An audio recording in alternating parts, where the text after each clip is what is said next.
In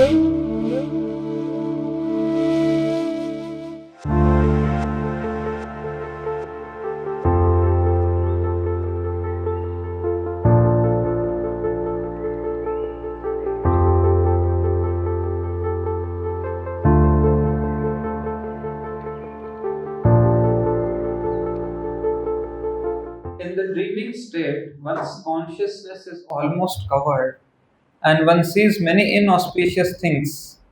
But when he is awakened and fully conscious, such inauspicious things cannot bewilder him. So, this verse is in continuation of the previous verse. Previous verse says, by discovering the faultiness of his desiring to lord it over material nature, and by therefore giving it up, the living entity becomes independent and stands in his own glory. So, in this current verse, it is discussed. Previous verse says that how he identifies that his behavior in this material world is faulty. Correct? The living entity understands, when he understands that he is trying to enjoy the material nature and that is faulty, then he gives it up. He takes up the devotional service and he becomes free from or independent from the three modes or the influence of the three modes. And now in this verse it is told that very nice purport, very interesting purport. So here it is said that that dreamy state where he assumed himself to be something and he tried to enjoy in that way, that is broken, that is shattered, and he has come to the awakened state. That is Krishna conscious state.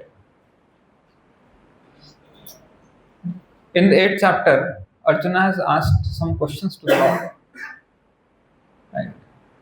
So in that one question is the first verse of the 8th chapter. Kim tad brahma, kim adhyatma, kim karma purushottama. So in the first verse Arjuna has asked, what is brahma, what is adhyatma, and what is karma? Adibhutam cha kim proktam, adidevam kim uchyate. Right. So in this, the second question is kim adhyatma. Right. What is the self? First question is Kim Tat Brahma, what is Brahman? Second question is what is the self? So how Lord answers this question? The Supreme Lord said, the indestructible, transcendental living entity is called Brahman. And his eternal nature is called the self. Eternal nature is called the self. And Adhyatmam is eternal nature. Action pertaining to the development of these material bodies is called karma or fruitive activities. So what is meant by eternal nature? And that is called adhyatma. So in general, people have an understanding of adhyatma means go and awaken kundalini, or you go to some peaceful mountains, forests, and there is one stream flowing and you feel it is divine. Correct. And sometimes man will tell to woman, woman will tell to man, our love is divine. So there are different definitions of adhyatma. Somebody will light candle and they'll stare at it and say this is divine experience. So there's no limit to what can be interpreted by people or assumed by people as adhyatma. But in all of these, nothing is permanent, nothing is eternal. Here very clearly it is said his eternal nature. Correct. So what is eternal nature? To have eternal nature, one has to be eternal. What is that eternal? Soul is eternal. Right. Supreme Lord is eternal. And their relationship is eternal. So, what is that relationship? To serve, the Jiva is supposed to serve the Supreme Lord. Our service attitude towards the Supreme Lord is eternal. Our connection with the Supreme Lord as servant, we say no, eternal servant. Right? This is eternal. This is called Adhyatma. So Adhyatma means constitutional position of serving the Supreme Lord is Adhyatma. Rest all is bogus, humbug. So Atma is Sanatan, the Lord is Sanatan. And what is the dharma of the soul? Dharma of the soul is to serve the Supreme Lord. That is also Sanatan. So actually Sanatan Dharma means Krishna consciousness. Without Krishna consciousness, nothing else is Sanatana Dharma. Right? So Krishna consciousness, Sanatana Dharma means Krishna consciousness because it has to perpetually, eternally, it has to continue, it has to last. So this is real awakened position of the living entity, that we are eternal servants of the Supreme Personality of Godhead, Krishna. Now, present situation of our conditioned state is that we are trying to not serve Krishna but our senses. We are trying to forget Krishna. We have forgotten Krishna already, and we have assumed a different identity. We have assumed a different nature, that is Bahiranga Shakti or the external nature of the Lord. We have assumed it upon ourselves, and we are identifying through that. We identify through earth, fire, water, air, ether, mind, intelligence, false ego. Now, say there is a lump of clay. Okay, there is a lump of clay. You take that clay and you mold it into a human form. Correct? Now somebody says, you are this. You say, what nonsense. Correct? Somebody says, you are this. You say, what nonsense? How can I be this? It is just a lump of clay in human form. This body is also a lump of clay in human form, but we are assuming we are this. Why? Because right now we are inside this body and we have assumed it upon ourselves. We have assumed it upon ourselves. I am this. This assumption, right? This assumption, I am this, is called Maya. So now this dreamy state, so in the dreaming state, one's consciousness is almost covered. So he is unable to identify that he is beyond this. He has totally assumed that this whole combination, there is a combination of these 8 elements, right? And I am thinking I am this combination of 8 elements. Rather, I am separate from that, I am a spirit soul. I am not a combination of these 8 elements. Right? But because we are residing in this body, and because of the 3 modes, we are attached to this body, we think we are this body. Now, all the experiences coming through this body, are to be understood or accepted by us as our experiences. So in 13th chapter, very interestingly, Lord explains,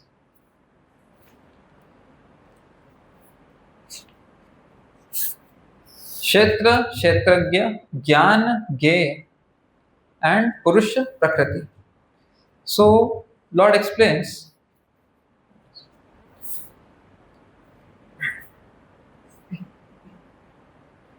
Kshetra and Kshetragya first. Kshetra means this body, and Kshetragya means knower of this body, who is able to know what's happening with this body. Our being knower of this body is limited actually. We cannot understand everything that is happening in this body. Correct? We are not conscious about everything that is happening in this body.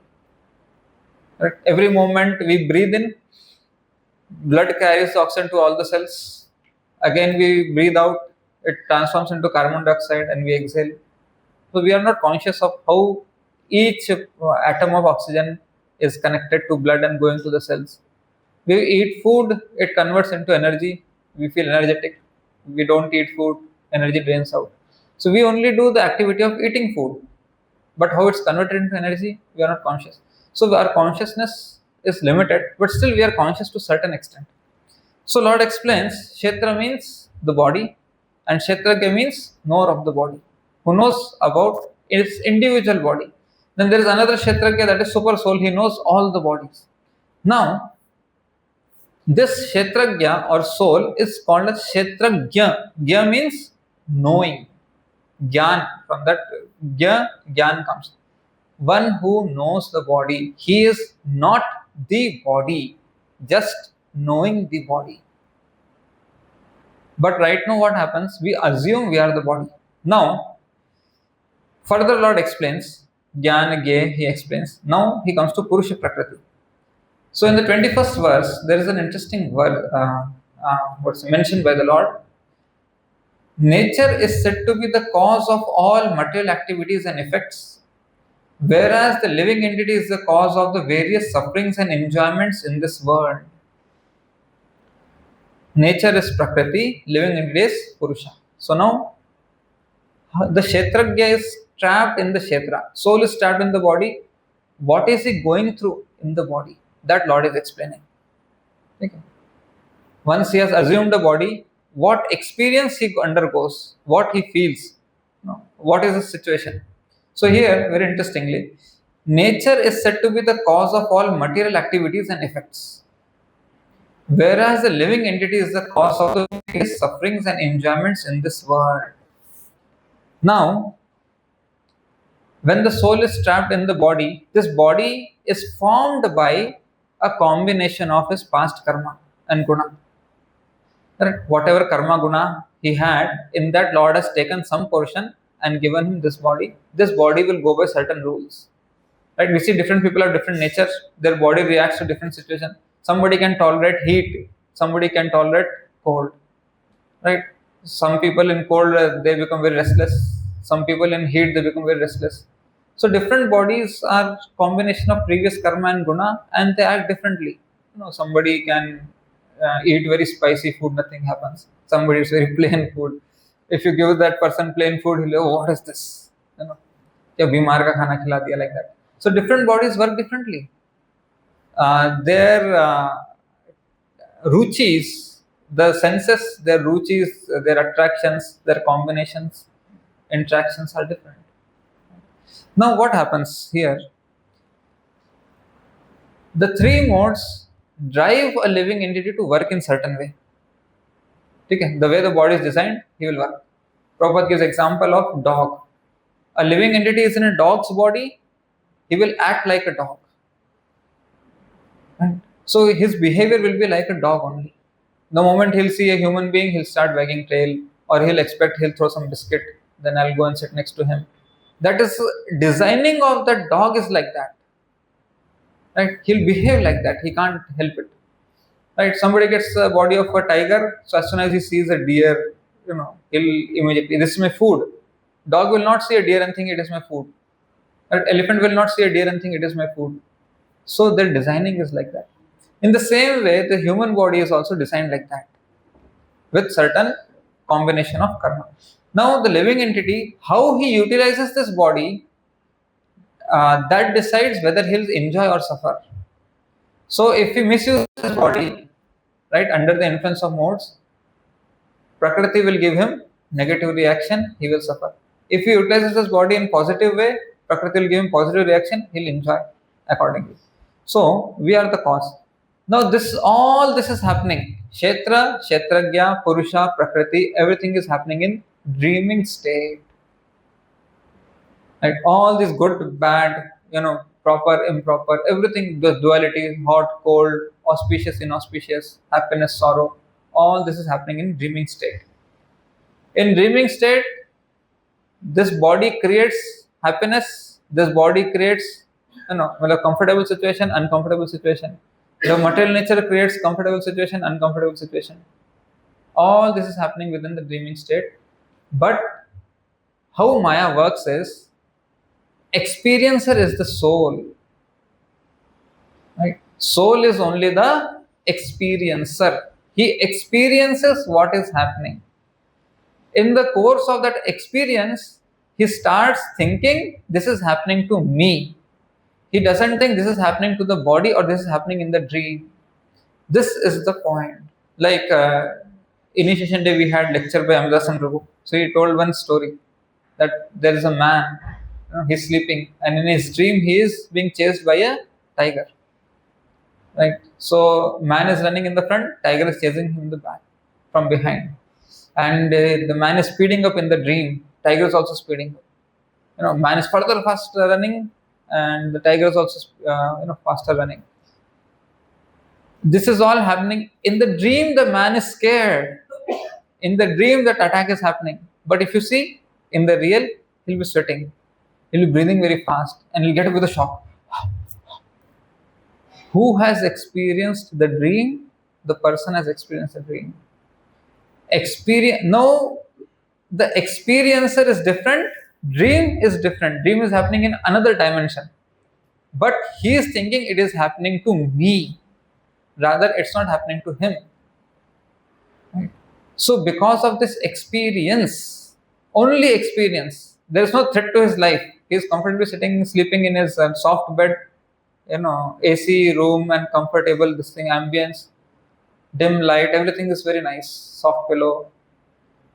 But the experience he got in reality actually is in a comfortable, safe situation.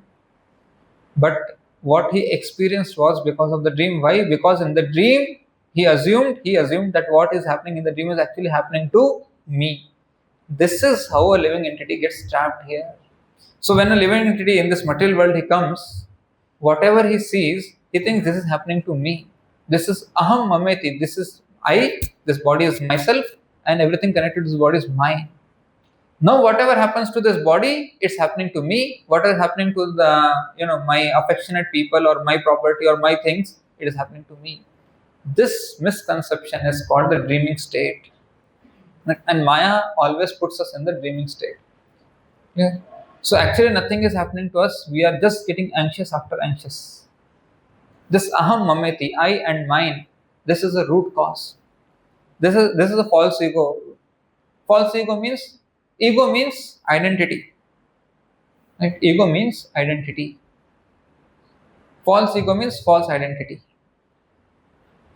Now he's sleeping. That man is sleeping in the story. He is identifying himself in the man running in the jungle. Right? The man who is running in the jungle is myself. So he thinks that मैं भाग रहा हूँ, मेरे पीछे शेर भाग रहा है. Neither you are running nor a tiger is running behind you. You have assumed an identity of that endangered man. That's all. You have assumed the identity. Otherwise, if you wake up, you'll see, oh, nothing has happened to me, nothing can happen to me. So somebody is in a very high-rise building. His house is on the 13th floor. Correct. Now, where tiger will come after crossing the security gate, getting into the lift, searching for 13th floor, in that looking for his bedroom and going? In reality, least chances there. No, least chances there. 0.001% chances there that can happen in reality, practically. But in dream, all that has happened. He's sweating, his heart is palpitating, and he's shivering. Has got up with a shock and is searching pani do bachao. Correct. This is exactly what is happening. Soul is totally unaffected. That's why there one word is used in the previous verse, which Prabhupada has carried forward that word here in this purport. By discovering the faultiness of his desiring to lord it over material nature, and therefore giving it up, the living entity becomes independent. Living entity becomes independent. He is no more dependent on this body, he is no more dependent on the material circumstances, and stands up in his own glory.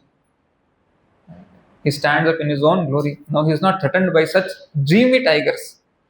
Right? Same thing Prabhupada says here, that he becomes independent. In his wakefulness, in the state of his wakefulness, he becomes independent. Right? So what is that independence? That is his no more influence, no more affected by these dreamy interactions.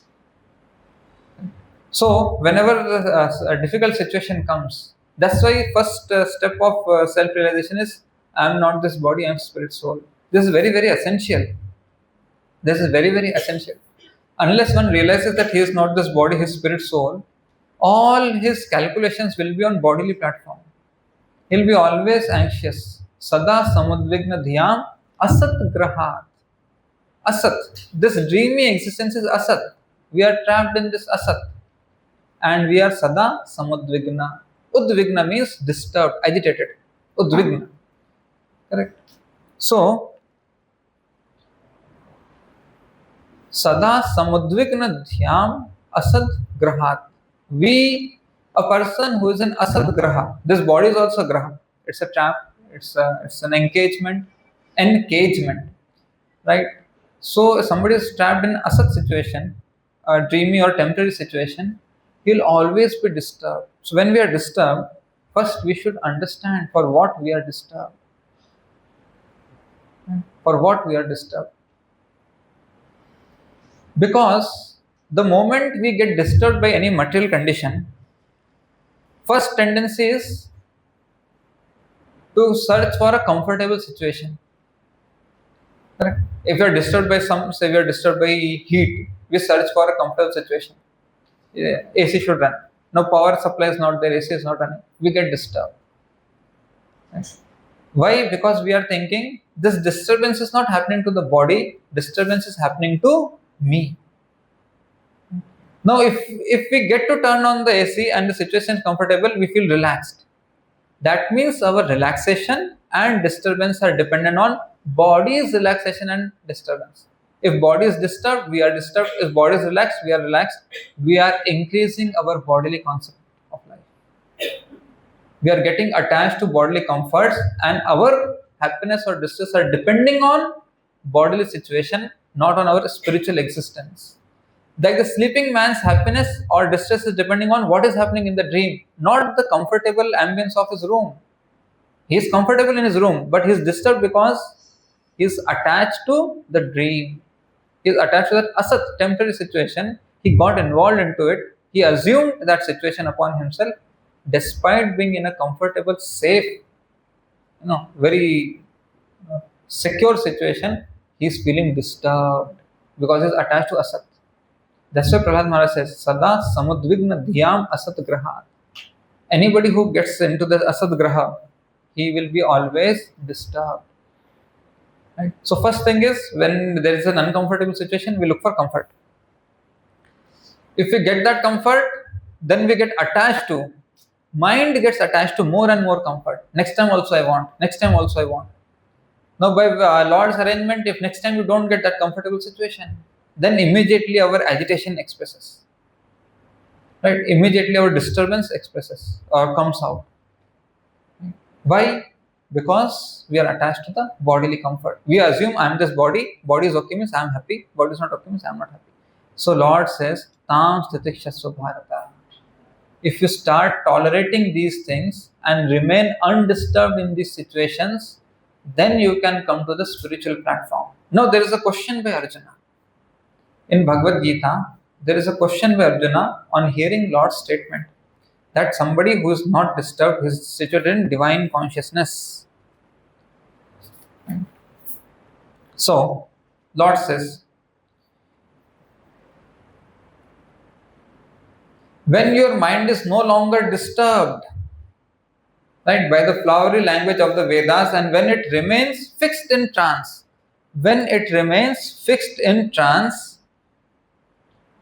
of self-realization, then you will have attained the divine consciousness. So right now our consciousness is dreaming state.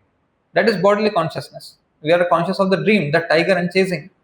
Right? Divine consciousness, what really I am. Existential consciousness and experiential consciousness. So now Arjuna asks the Lord, what are the symptoms? Right? What are the symptoms of a person who is in divine consciousness? So 56th verse, Lord explains very interesting point.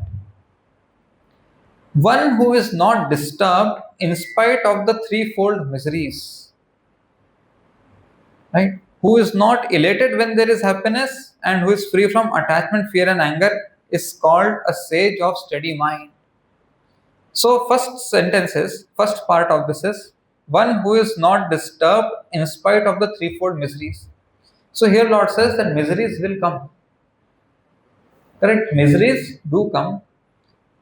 Despite miseries coming, he is not disturbed in his mind. So there is heat, summer is there, heat is there, body is experiencing heat, there is discomfort. Discomfort is there, but mind is not agitated by that discomfort. This is called divine consciousness. Then there is comfort, mind is not attached to or agitated by that comfort also. This is called divine consciousness. Right? And who is not elated when there is happiness. So there is a happy situation, he attains some material benefit or material gain, he is not happy. So circumstances will vary because this is a whole big dream of Mahavishnu going on. We are a part of this and we are also living a dreamy life. Circumstances will vary, but in all the circumstances he is undisturbed because he knows I have nothing to do with these circumstances. I am spirit soul. Within these circumstances, what the best of bad bargain, what best I can do, I will take it up and execute devotional service. So, this then further, Lord explains this part in sixth chapter. In the sixth chapter, Lord explains what is the uplabdhi or the achievement of a yogi. Right?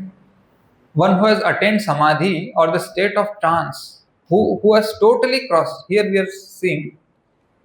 But when he is awakened and fully conscious, such inauspicious things cannot bewilder him.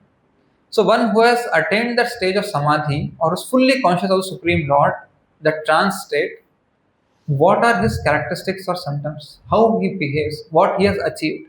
So, 3-4 verses are there together. That stage, the stage of perfection is called trance or samadhi, when one's mind is completely restrained from material mental activities by practice of yoga. So he is no more into dreamy state now. This is characterized by, what are the characteristics now? This is characterized by one's ability to see the self by the pure mind and to relish and rejoice in the self. So that sleeping person, if he is able to see his real self, oh, I am here in the room, I am not in the dream, he will be rejoicing. Let it happen.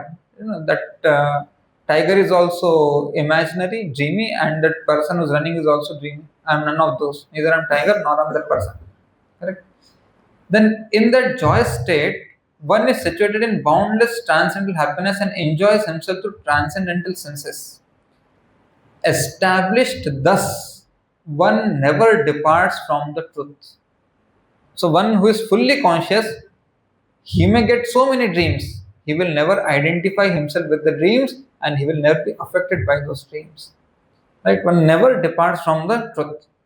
And upon gaining this, he thinks there is no greater gain. Why? Because he is always in Krishna consciousness. Even in dream, he thinks himself as a devotee. There are cases, there are so many instances, even devotees would have experienced. Sometimes in dream, we face some very tough situation, very challenging or dangerous situation. In the dream itself, we'll be chanting Hare Krishna and we'll feel so safe or comfortable. In the dream only, we'll get darshan of the Lord, we'll feel so safe and comfortable. Correct? So one, even in the dreamy state, we are in this material world, this dreamy state, when we are connected with the Lord, difficulties do not affect us. We are not influenced or we are not dissuaded by the difficulties. No, one more point, Prabhupada says, the Lord says in the translation. Being situated in such a position, one is never shaken, even in the midst of greatest difficulty. One is never shaken, even in the midst of greatest difficulty. This Prabhupada explains in the purport very interestingly. As long as the material body exists, one has to meet the demands of the body, namely eating, sleeping, defending, and mating. All these are in the dreamy state. Okay. But a person who is in, means we are eating in a dream right now. We are in a dreamy state. Okay. Still, nevertheless. But a person in pure bhakti yoga or in Krishna consciousness does not arouse the senses while meeting the demands of the body.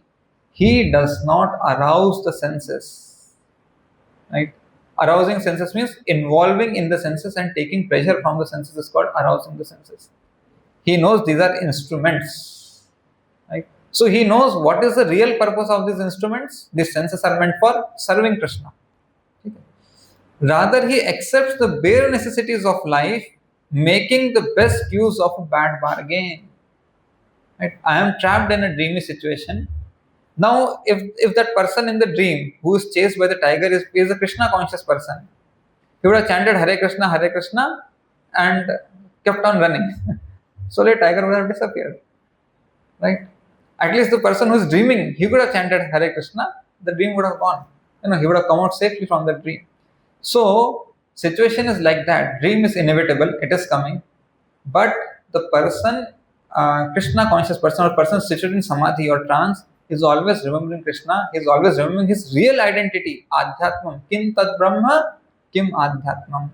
My Adhyatmam is I am eternal servant of Krishna. I have nothing to do with this material interaction. Then he will feel safe. So now, further, how Prabhupada continues the purport, makes the best use of a bad bargain and enjoys transcendental happiness in Krishna consciousness. He is callous towards, he is callous. Callous means unbothered. Okay. No? Sometimes we say no, he's so much callous towards his service, or somebody has left kartal here and gone. He's so callous, just left things like unbothered, unattending. So unbothered. Towards what he's callous? He is callous toward incidental death of a most dear relative. Somebody passes away, most dear relative passes away, he is callous, unbothered, unaffected, unperturbed. He is callous towards incidental occurrences such as accidents. Some accident happens, it happened by Lord's wish, Lord's arrangement. Disease. Okay. He is going through some disease, suffering through some disease. This is all in a dreamy state. I am not affected by this disease. Let me serve in this. Make best use of the bad bargain. The previous sentences. So whatever situation one may be in, he has to make best use of that bad bargain. This can happen only when he knows Adhyatmam. I am eternally connected to the Supreme Lord, not to the Prakriti or the Kshetra, but to the Param Purusha. Okay. So he is callous toward incidental death occurrences such as accidents, death, disease, scarcity. Some facility is lacking, scarcity of some facility is there. He is still unbothered. We see this in Chaitanya Charitamrita. Right? We have examples of such devotees who didn't have even basic food to eat. Right? Still they are unbothered, totally unbothered. Their roof is leaking. They are just plucking some tamarind leaves, boiling and making a soup and drinking. Still they are unbothered by these lack of facilities or scarcities. So they are examples, they are role models for us that we have to, even though Lord has provided so many facilities, but if this situation comes, how stable we are in that, how unaffected we are that, undisturbed in those situations. Undisturbed. Okay. Situation is disturbing, but mind is still peaceful in that situation. The peacefulness of mind is the question. So he is callous towards incidental occurrences such as accidents, disease, scarcity, and even the death of the most dear relative. But he is always alert to execute his duties in Krishna consciousness or Bhakti Yoga. Accidents never deviate him from his duty. Accidents never deviate him from his duty. As stated in the Bhagavad Gita, Agama Payano Nityas Tam Tadakshasva Bharata.